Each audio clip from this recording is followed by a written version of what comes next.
Hello, everybody. Welcome back. Yeah, it's been a little bit of time since our last episode. We had a little bit of a hiatus here. Um, it's mostly just personal things going on. Made it a little hard to record. Uh, but hey, we're back. Thank you to everybody who stuck around. Now this episode is a little bit different than normal. We're going to, I guess, focus about the first half of the video or the episode talking about maybe why we might want to go vote that doesn't center around the presidential vote. And the second half has to do more directly with Massachusetts and our ballot questions here in the state. But they both tie in together. The reason why I'm saying it might be good to vote has nothing to do with these, dork, loser, corrupt maniacs running for office. But I do think that these reasons can be very important. Like I said, the second half, it's going to focus entirely on Massachusetts specific ballot questions. So if you don't live in Massachusetts, stick around at least for the first half. If you want, you can listen to the 5 questions that I go over and talk about a little bit, but obviously if you don't live here, it's not super pertinent. But it still might give you a good idea if you've never voted or if you're unfamiliar with how these things work, the kind of stuff that you might see. So we as a country, right, we tend to focus all of our election talk on who's going to be president, on senators, congress people, the top of the ticket, big names. And the president, in this case, is a presidential cycle, so that the president, they truly do have a lot of power. They do matter. They can certainly drive policy. They can affect decisions and so on. However, because of this myopic focus, on who's going to be president, and the astoundingly just horrific options we tend to get, which we are typically presented in this election, at least in my opinion, is decidedly worse than most, at least in a lot of ways, but especially from the fact that both candidates running to be the nominal heads of state here, they are both in full-throated, full support of an ongoing genocide in Gaza, around Gaza, all around Palestine, the West Bank, attacks into Lebanon, and all the areas surrounding Israel. They support it both materially and rhetorically. And now under the current president, Biden, there are actually U.S. troops now in Israel. And there also continues to be this sort of like a larger threat of a potential regional war, which, wouldn't be good.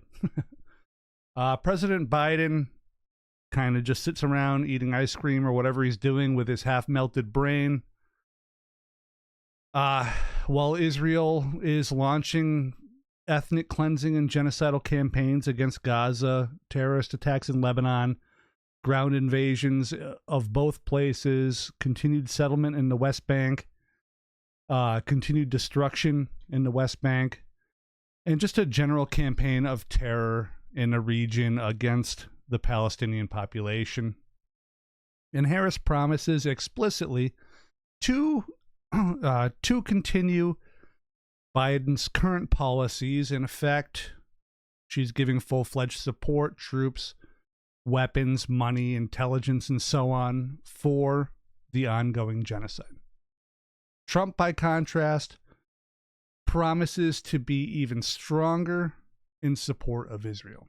Effectively, we get full throttle genocide or cruising speed genocide for the ethnic cleansing and for the settlements and the state-launched terror attacks, right?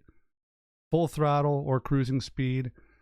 Harris promises not to rock the boat, not to rock the Biden boat, the Democratic Party boat. And Trump promises to help Israel finish what they've started. This is a choice between two immoral, corrupt, violent, disgusting beings. And it is a choice without, I don't think, any real distinction.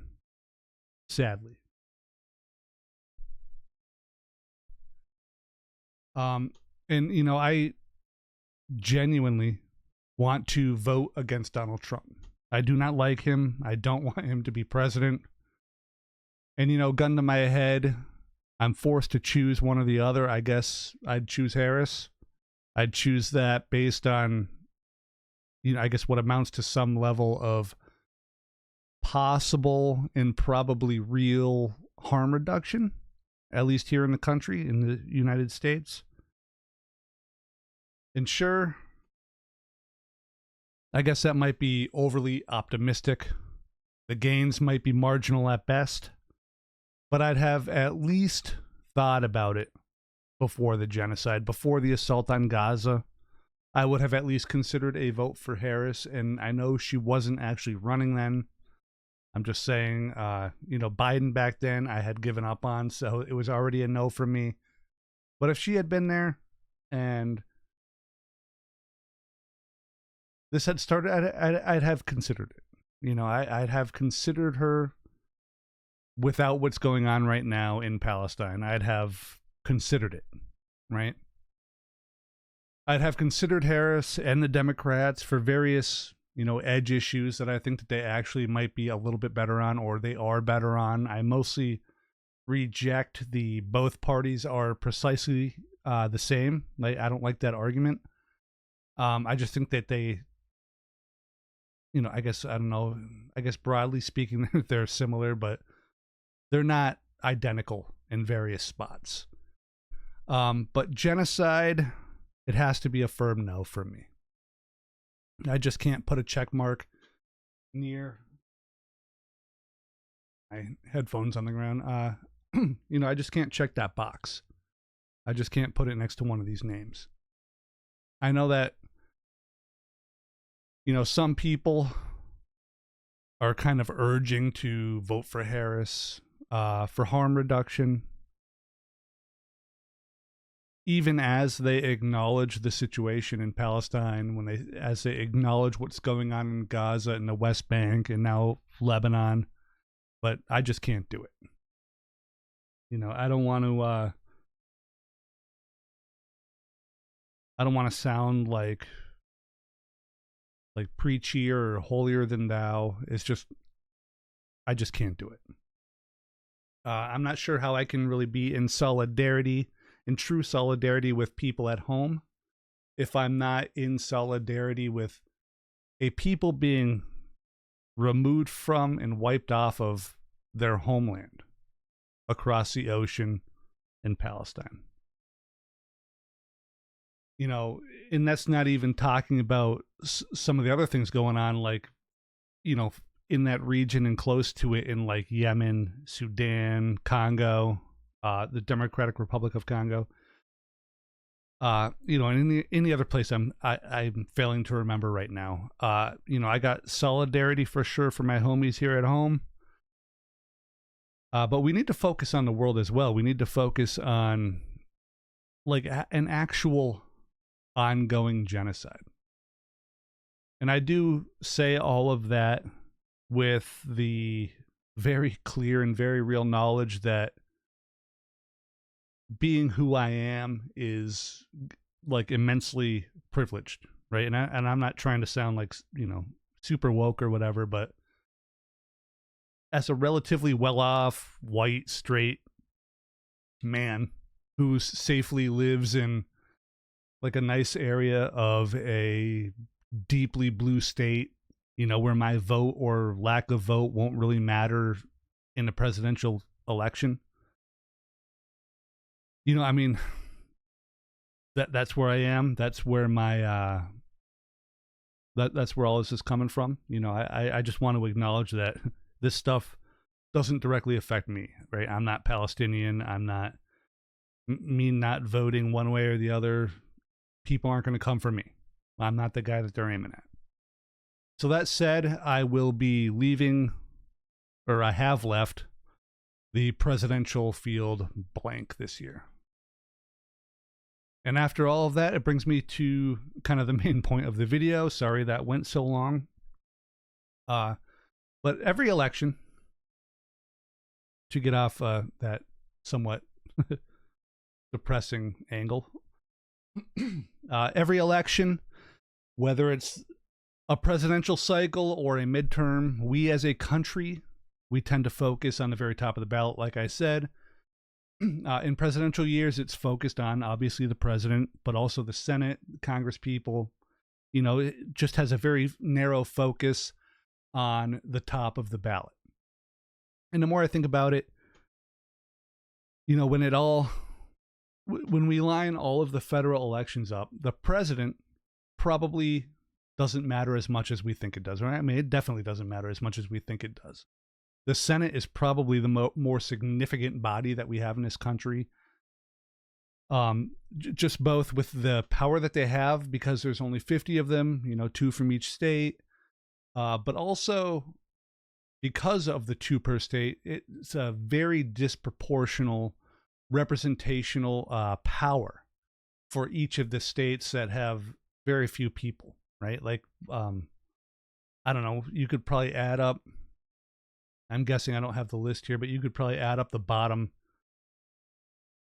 6, 8, 10 states, and they won't equal California in population. And if you do that, even if it's 4 states, which it definitely would be, even if it's 4 states, they get 8 senators and California gets 2, despite having many multiples of the population. It's out of whack, and it doesn't really make sense. You know, so I don't want to entirely dismiss top of the ticket stuff. I don't want to dismiss senators and Congress people and presidents. The Senate and the House do matter. The president can even matter, does matter. But these things aren't typically the choices that we have to make that have the most direct, immediate impact on us. And, you know, again, often they do, often they can. You know, things like Roe versus Wade, the Dobbs decision overturning it. Abortion rights do matter, right? I mean, half the population of this country is affected by female reproductive rights, healthcare rights. You know, I absolutely understand that, and I don't want to dismiss that even as I focus on something else right now.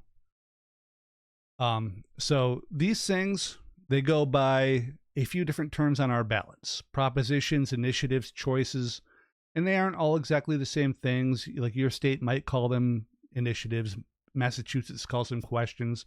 I believe California, it's propositions. Some of them arrive on the ballot due to voter petitions. Others arrive going through the state legislature where they vote to put them on the ballots. And I think there's a few other ways that they can happen. It all varies by state. They all have different rules regarding these things, but they are essentially the same thing. They're just questions that you have to, like, yes or no. Do you want it or not? So in Massachusetts, we have 5 ballot questions this year. I'm going to pull these up on my laptop here.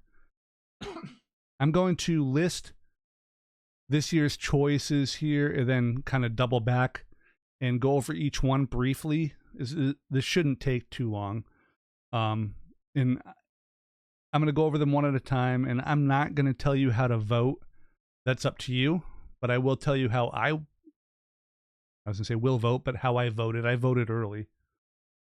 And how I voted, you're going to find both amazing and correct.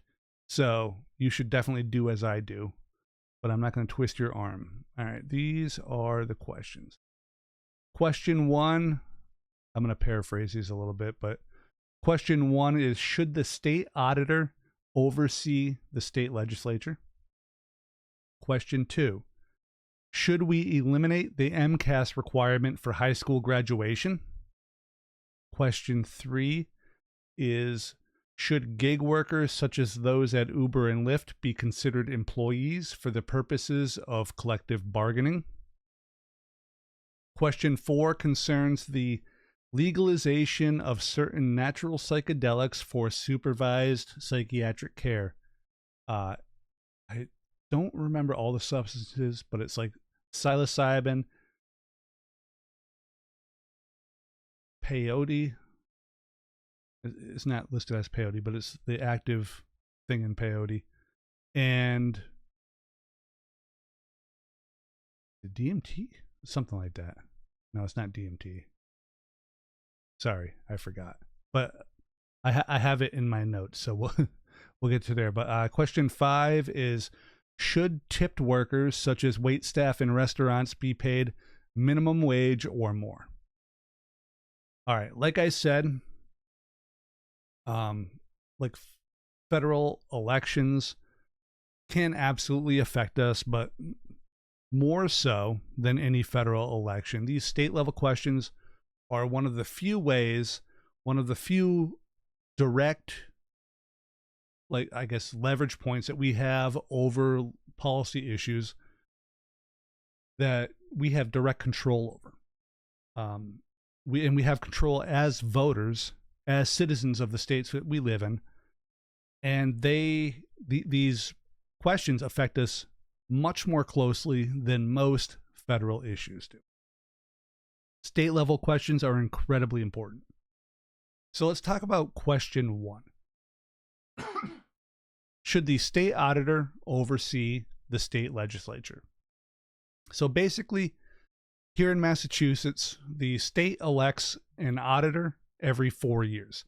This isn't really a financial auditor like the name kind of implies, or that a lot of people think of when they hear that term, but rather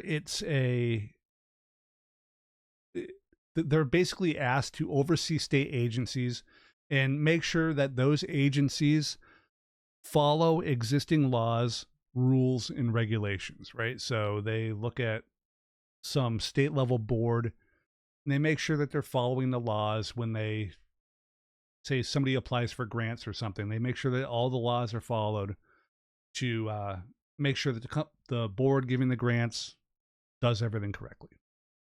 They can deal with financial issues, but it's not really their primary concern. They're not out there looking at the money, looking at the books every day. If there's some complaint about financial irregularities, this is the person that would look into it. But again, it's just not their primary concern.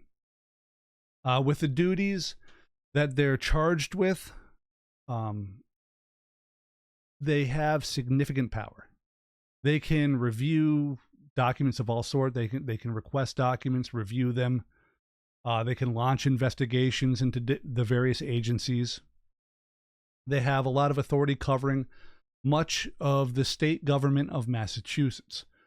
And the one glaring spot that the auditor cannot do their duty is within the state legislature itself. And this is because the state legislature itself doesn't want them there. This is important, right? The legislators routinely and repeatedly say, you are not allowed to investigate us. That should tell us something right there. So question 1 is basically asking voters if they wish this blind spot to remain, or if we should open the legislature to the purview of the auditor. And the question has broad support across the state. I think you'd have to be kind of silly to vote no on this. Like, why would you not want the legislature to be like reviewed, make sure that they're following the law? It seems like a pretty clear yes to me, so I voted yes, of course. Really the only, I didn't say the primary, but it's really the only opposition to establishing this sort of legal oversight of the legislature is the legislature itself. And I guess that fact should surprise basically nobody, right? They're just want to put themselves out of the view of the regulators.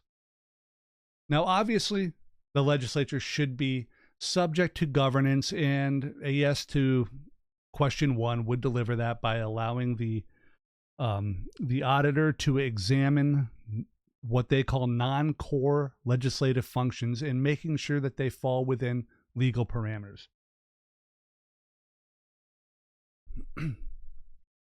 Now, some legislative action is defined as core functions, things like voting, debates on the floor, committee building and functions, and stuff like that. That will not be affected, right? You can't have a state auditor come in and investigate your votes, right? It kind of goes against the point of legislature and democracy and all that. So that stuff is off the board. What the rule would really cover is non-core issues for the legislature, which is not a huge part of their job. It's not a huge part of their duties, but it would be things like employee training, how they handle cybersecurity, and, maybe most importantly, how these people spend state funds when they purchase items, right? That can be a pretty significant issue, and that goes to the financial side of auditing. And right now, the legislature is not under the purview of the auditor, and I think common sense would decree that it should be. That no part of the government should be above review. I mean, there's a whole checks and balances thing that the country was founded on, right?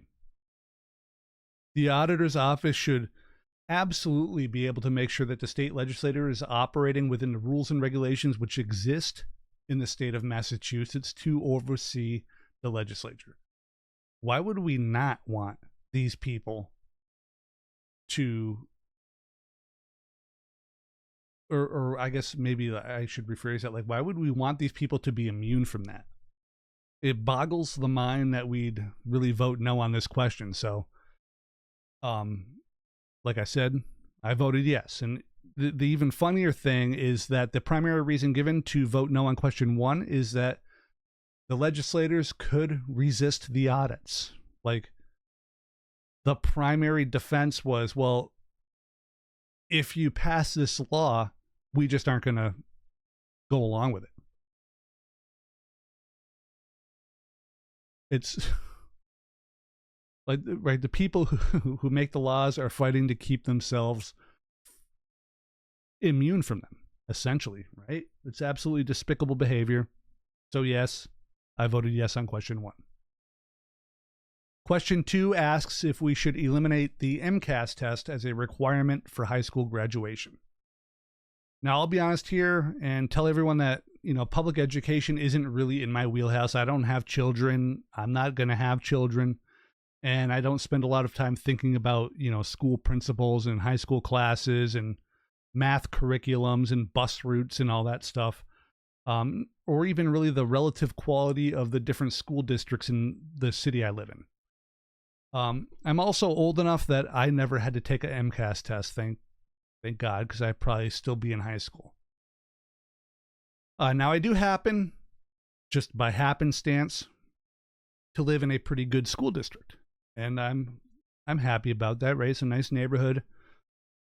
My taxes go to keep up these nice schools that we have, the nice school district. But it was entirely happenstance. It just happened to be that we found this house that we could afford and liked it and lived here.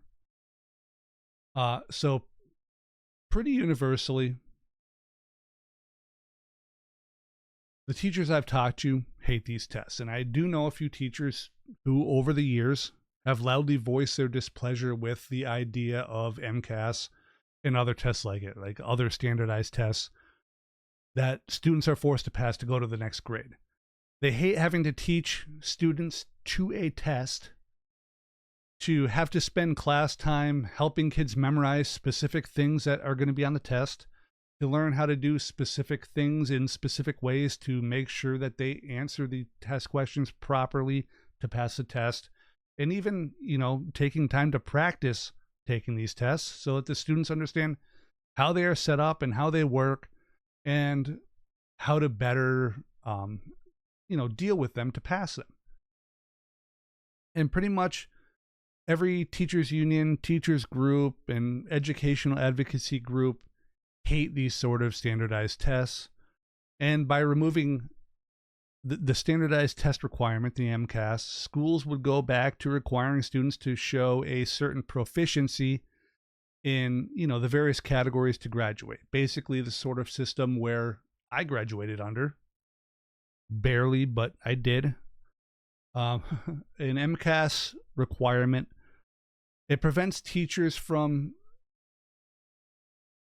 being forced to teach to the test, and it allows them to actually help students learn not just facts, not just how to take a test, a specific type of test, but rather how to actually learn, how to assess facts, how to incorporate facts together into a larger story. And even, it helps them to teach towards particular students and help outliers learn more clearly. They can spend a little bit more time with people who maybe don't learn quite the same way I do, or you do, or most of their class does. It also literally frees students to just focus on their coursework, to focus on learning, and not be forced into, a sort of high stress, make or break test at the end of the year. And those of us who want to vote no and keep the MCAS, they make the argument that removing standardized testing will result in school districts basically lowering standards and passing kids who don't have enough of a grasp of the material to move on, just so they can say that they graduated more students and meet numbers and look like they're a good school. They say that if kids can't show that they are proficient in these areas on a standardized test, then they shouldn't graduate, and that it's unfair to give diplomas to students who don't meet MCAS standards. They also claim that this would be a drastic change to Massachusetts education, and it's just too soon and needs to be studied. Can't happen this fast. So first thing, I think that first part is pretty cynical, and it flies in the face of research done in standardized testing and MCAS in particular. A study done out of UMass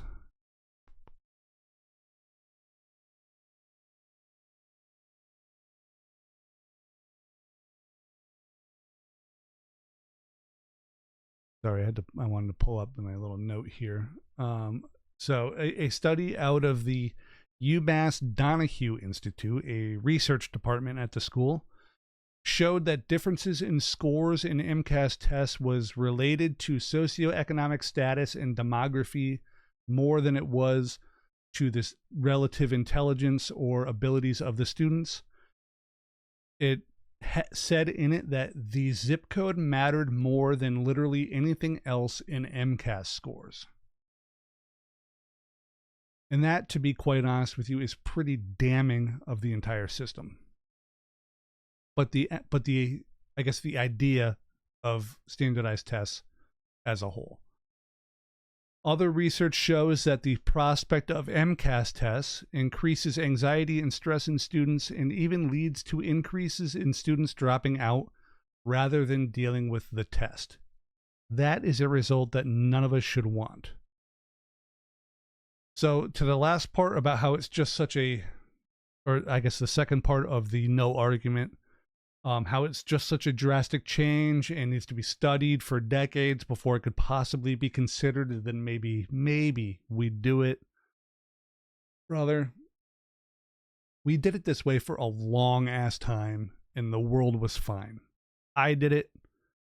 If you're older than 45 or so, you did it as well. If you live in a state, or I guess it's a state, if you live in a state without standardized testing, they've all done it as well. I don't know which ones have it and which ones don't, to be honest with you. Everybody 45 or older, they all made it without MCAS testing. We all showed enough proficiency to get by. We're out there in the world.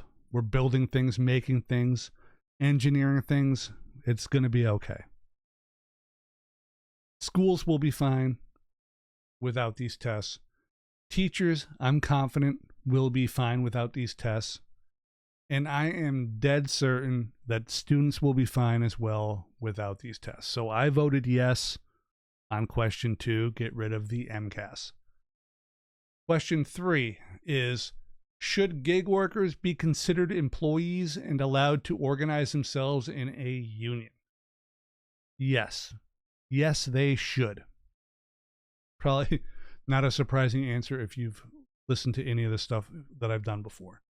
This question is one of 2 which are most directly linked here, or most directly linked to what we do here at Tribunus Plebis Media, as we cover labor issues both locally and nationally. So first of all so-called gig workers or so-called independent contractors should be considered employees for all legal purposes, but especially in regards to things like organizing labor and collective bargaining. To do otherwise is to set yourself firmly against the working class of this country. Rideshare workers should absolutely have the ability to form a union. The obviousness of how correct this is I guess it's shown right in the official rebuttal provided to voters. And I'll just show you this here. All Massachusetts residents get a mailer about a month or so. Let me make sure you can actually see that. About a month or so before the election, maybe 6 weeks. And it gives a full text of, or not a full text, but it gives a sort of a brief summary of the question that you're voting on. So this one here is the minimum wage for tipped workers one. And it's like 3-4 pages long. Nothing crazy. You don't have to read the whole thing to get the gist of it. So yeah, it gives a little bit of a summary of the law. It's got a longer section discussing the relative merits and goals of the question.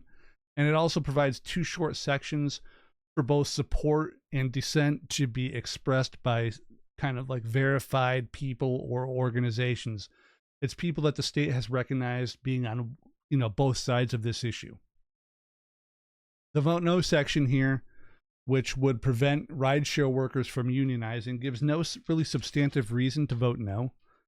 The closest that they come is sort of a vague, unsupported claim that rides will cost more.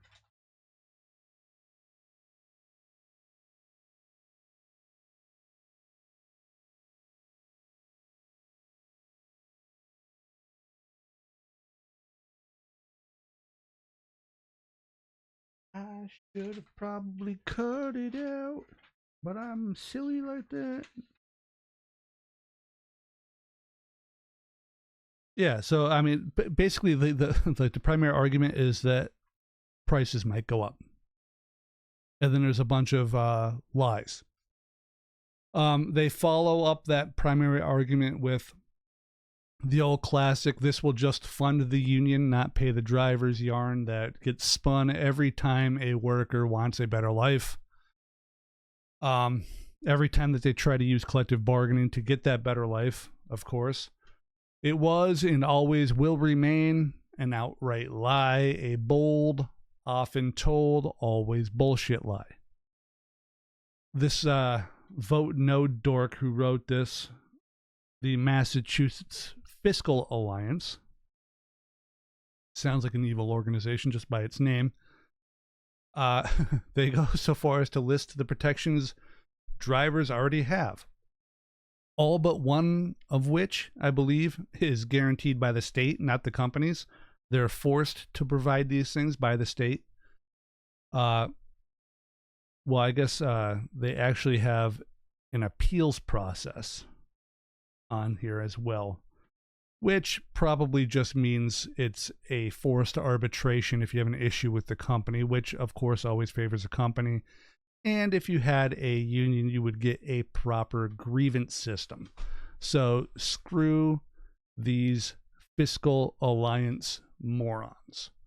And just to further drill down on this last little bit here, the list of mostly state guaranteed supposed benefits, right?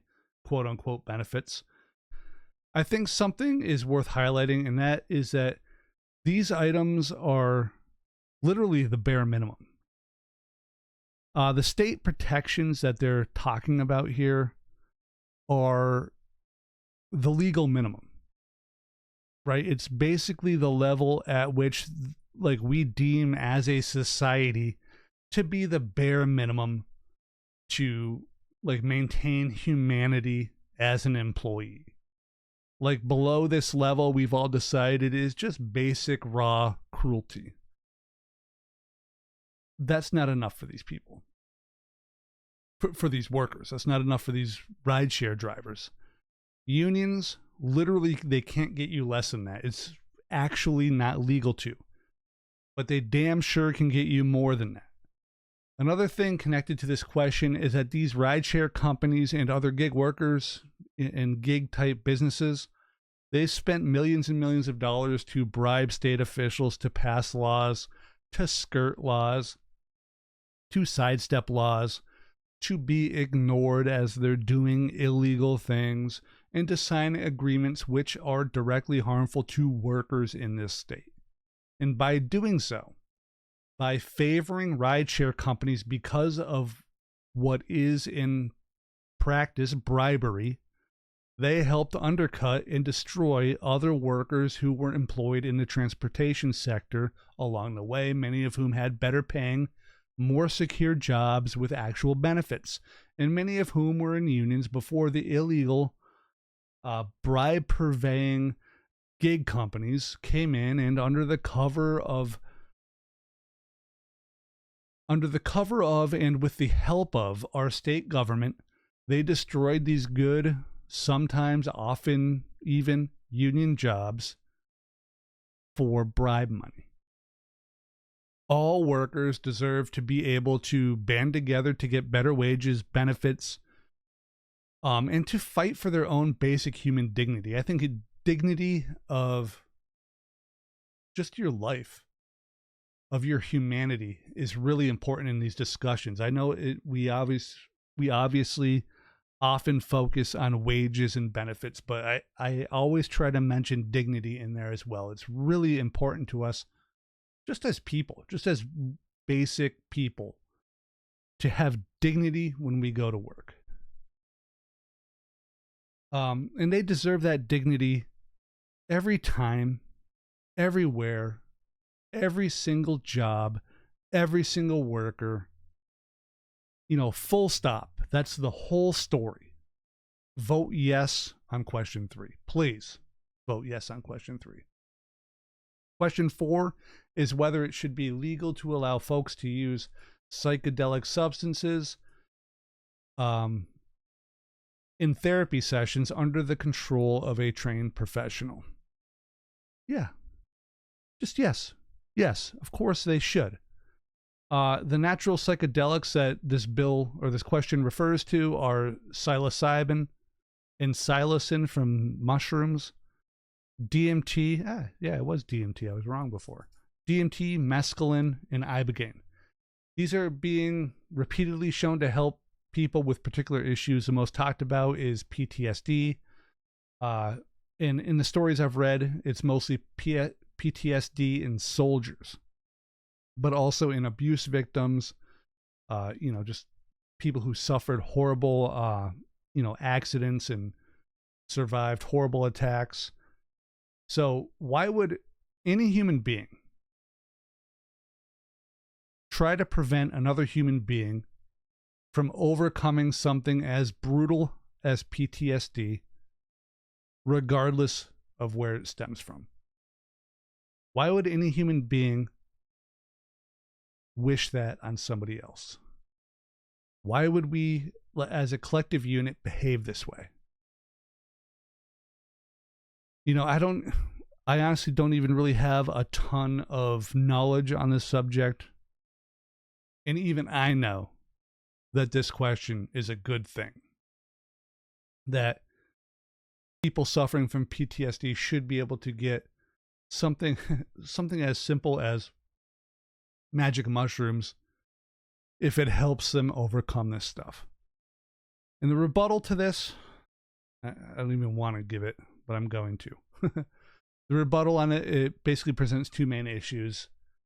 One is that people could drive under the influence. I guess it's possible, but I don't think that this is a really good question to entirely cast it aside, or a good reason to, I should say. And then we have several related medical reasons, ranging from kids could eat this, pets could eat this, or there could be, I guess, potentially dangerous side effects that are unknown for the adults taking it. Now, I think that when it comes to something like this, we should always be mindful of these things. Of course, we shouldn't ignore them, right? Just like with legalized marijuana, you probably shouldn't leave marijuana gummy bears in your child's crib. But I hope that people are smart enough to not do that. And these things, by the way, don't kill you, right? They're not toxic at low levels. Now, like I said, we should be mindful of this. We shouldn't ignore it. But I think that the main point of this bill is that this is done under professional supervision. And I think that whatever dangers may exist, whether minor or potentially moderate, I don't think there's any major dangers here. They can be managed just fine with how this law is written. And I actually this is like the one where I read every word of this bill online. It's fine. People can take some psilocybin at the therapist, and they can grow a few magic mushrooms at home, and woo, maybe they take them recreationally. I don't know. It's fine. And just another thing about ibogaine, it's listed here as one of the substances, and this isn't something I hear a lot of people talk about. I don't think a lot of people talk about it, at least, but it's been shown to do potentially amazing things with people who have really quite brutal addictions to opioid drugs. Sorry, to opioid drugs. And to take away such a promising substance while this country is still deep in the midst of a brutal opioid epidemic just strikes me as being both cruel and wrong. Now, I admit I am no medical expert. If you think this opinion is wrong, hit me up in the comments. Explain. I'll read it. You get a chance to convince me, I guess. But I'm going to be voting yes here, or I have voted yes. And, just trying to get my homies out there access to potentially life-changing therapeutic medicine. What a weird hill to die on, right? Trying to get people help. Question 5, our last question here, is asking if tipped workers, primarily thinking about wait staff here, whether they should be paid the minimum wage and still earn tips on top of that. Now, I have voted yes on this, and I'm going to tell you why. One is that workers should make really more than the minimum wage, but nobody should show up and work for $3 an hour when a business is open but nobody is there, right? Or it's slow. It's preposterous to think that this is okay. Currently, restaurants are required to make up the difference between a server's hourly pay, just a couple of dollars an hour, and the difference between that and the tips that they make to get them to minimum wage. Basically, if a server, I did some math here. If a server makes $3 per hour and works a 5-hour shift, plus they got $45 in tips on that shift for a total of $60, then the restaurant is required to pay them an additional $15 so that they hit $75, right? Because that's what they would make at minimum wage. I hope that made sense. When they add their wages, tips, and divide it by hours worked, it has to equal at least $15. $15 per hour. And if it doesn't, the restaurant has to make up the difference. The new law just says, no, just pay them $15 per hour, and they can still get tips on top of that. Now, there is one confounding factor here, that I'll talk about in a second, in a moment, but I want to address a central issue here. Tipped work is out of goddamn hand. It has gotten ridiculous. We really need to end the concept of tip culture in this country.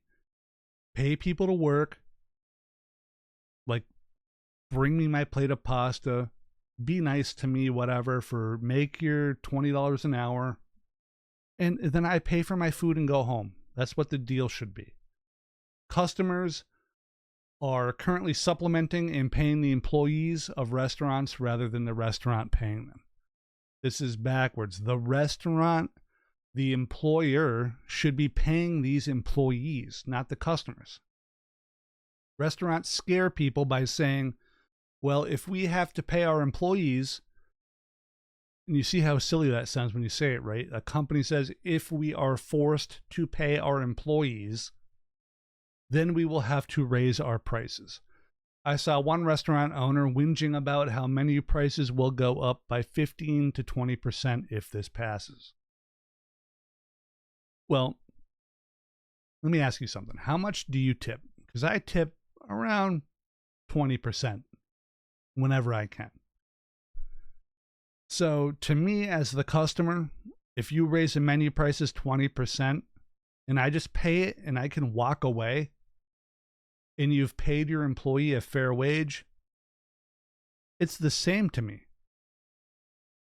It's the exact same thing. It should be entirely normal to walk into a restaurant, get a meal served to you at the table by somebody making at least the minimum wage. And then you eat your food, you pay the bill, and you leave. This should be the baseline normal. Just pay for some food, eat it, leave. Right? And hey, you know what? If you really enjoyed your waiter, if they were really nice, if they went out of their way to help you out, pay the bill, leave a couple bucks on the table for them. Right? I'm not trying to argue that the very concept of tipping should be like illegal or prevented. But it shouldn't be expected. It shouldn't be like the normal way to pay the wages of somebody else's employees. Like they shouldn't be used to supplement the restaurant, to avoid paying its help. It just doesn't even make any sense when you think about it. Now, the confounding factor that I mentioned earlier is a law that says that a restaurant may, aka is allowed to, create a tip pool that can be shared by the non-management staff, split amongst them once they are paying at least $15 per hour to the servers. So basically, once they're paying everybody $15 an hour, if tips come in, they can make a tip pool and divide it evenly amongst the qualifying employees. Now, a lot of people say that this is unfair and that they feel like the other wait staff, let alone the dishwashers and bussers and back of the house people, they don't deserve to be in this tip pool. They don't deserve tips. And I can kind of dig that view, if I'm being honest. But my biggest beef with this criticism is how it's presented. I think that people can be worried about not making as much money. It makes sense to be a little worried. But restaurants have been leaving flyers on their tables, and waiters and wait staff have been spreading social media lies with the same information as the restaurants. They say that if this rule goes into effect, then restaurants are forced against their wills to create these tip pools. This is just untrue. It's a bold-faced lie. You can actually read the proposed bill. I did. It may, and can are the words used, not required or forced. They don't have to do it. And the restaurateurs, the owners, they know better. The managers know better. These supposed restaurant entrepreneurs, they just don't want to pay wages. They want customers to pay their employees for them. They want the customer to subsidize their business so that they can extract even more profit and value from their workers. Some claim restaurants will close en masse if this passes. Good. Who cares? Let them. If they can't pay their own workers, then bugger the hell off. Someone will figure it out, and they'll move into the building that you vacated. Bye. Let's stop subsidizing these dorks. Make them pay their employees. And just the fact that you have to say, get these companies to pay their own employees, and people aren't immediately like, yeah, of course. Why am I doing it? It just boggles my mind. And if the waiters don't, and if the companies, if the restaurants establish these tip pools when they pay them $15 an hour, and the waiters don't like it, leave. There's other places that'll hire you that won't do tip pools. They'll figure it out. If people really hate them that much, then they won't do them. So I'll vote, or I did vote yes on question 5 as well. It's kind of weird that I already voted, and it's still messing with my head. I still think I have to do it on Tuesday. And so all of that, all of those questions and everything are why some of you might actually want to go vote. Not for a horrible choice of president. You can leave it blank. You can leave anything you want blank when you go there. But rather it's to actually have a voice in your local world. Ballot questions can have an immense impact on you, your family, your friends, your workplace, your personal finances. And it's one of the few places where your vote will actually directly matter. There's no electoral college on these things. It's just majority wins. Every vote actually does matter on these ballot questions. So with my votes here, I guess, I can be part of helping rideshare and gig workers all across the state organize themselves in the new labor movement and have access to building a union if they so choose. I can at least help destroy chipped help as a way for customers to subsidize capital. I can help free young students from the pressures of the MCAS system. I can help free teachers from having to teach to a test which they all hate. I can even bring a little more oversight to the state government. Now, we can say, I guess, that voting even on state level issues is just to take part in a crappy system, to be complicit in that system. And hey, I guess there's truth to that. It is taking part. But I don't personally view any of these things as something that wastes my vote. These things matter to a lot of people. Maybe everything I want to pass will fail, and maybe everything that I want to fail will pass. And, you know, maybe I'm a fool for thinking it matters. But hey, I voted on them anyway, and I'm okay with it. And honestly, I think that y'all should take a look at your ballots. Look at the questions, the propositions, the initiatives, and decide whether it's worth it for you to go or not. And again, you don't have to vote for president. You can leave it blank. And that's it. You know, I voted on those things and I'm okay with it.